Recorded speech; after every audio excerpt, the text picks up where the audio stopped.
here's our problem for today. Our problem for today involved these 3 bulbs and these 3 batteries. And the question is, will the bulbs light? And I want you to notice that there's 3 batteries, and let's say that the batteries are all exactly the same. They're all, I don't know, 9 volts or something. But they're all the same battery, and the light bulbs are all the same too. They have all the same effective resistance. So at first glance you think, oh, that's not a problem. You have 3 batteries and 3 bulbs. But look, a friend of yours says, hey, notice what's going on here. This battery is backwards. There's no way that's going to light. Well, that's a pretty compelling argument, I admit. But let's see if we can actually analyze what's going on here.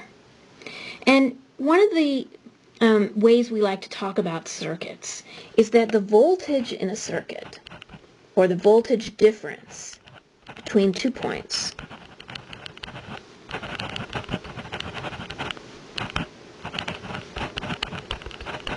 is similar to the altitude or elevation difference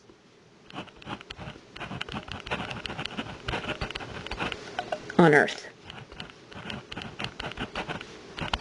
And it's not a perfect analogy, but it's pretty darn good. I mean, when we write down, say, G times some height y above sea level, what we're really writing here is the potential difference between 2 points. You might recall that if you put a little m, like your m, as you're hiking around the mountains, that's a potential energy, but voltage is a potential, and if we have a topo map,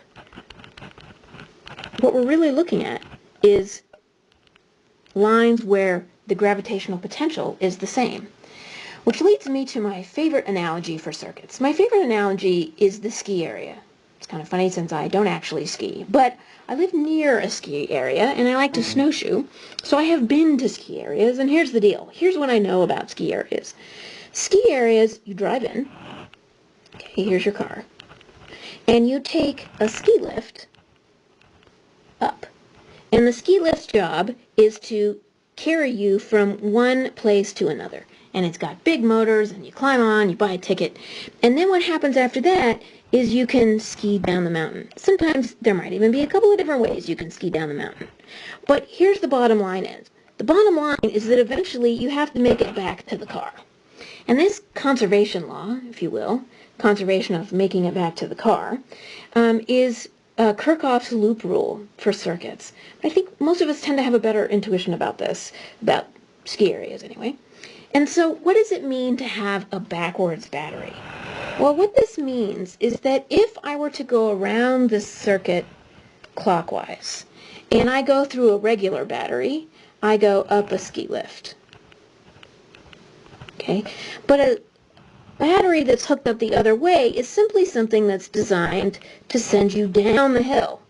I don't know if such things actually exist, but you can imagine that you made a ski area where this was useful. Now, would anybody actually be skiing in a region the way I've drawn it? Well, no, probably not. Although what you would notice is that you would still have a lot of current flowing, say, from one to the other. And basically what I've done here is I've put these then without any bulbs whatsoever.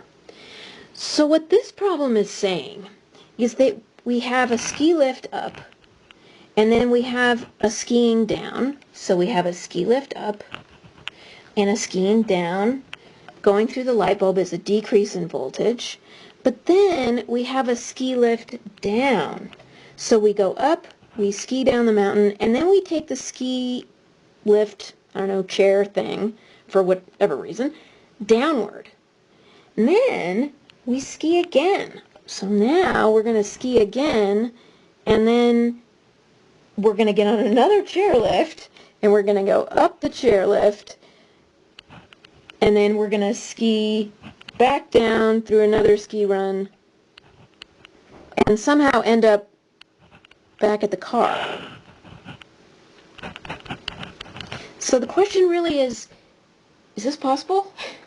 So let's apply some of the mathematics of Kirchhoff's law, and then let's see what's going on. Let's see if we can redraw our diagram. So we'll start where we started before at this bottom left-hand corner, and we're going to go clockwise around the loop. And so first, we gain voltage across the battery. This is Kirchhoff's, I think that's how you spell it, law.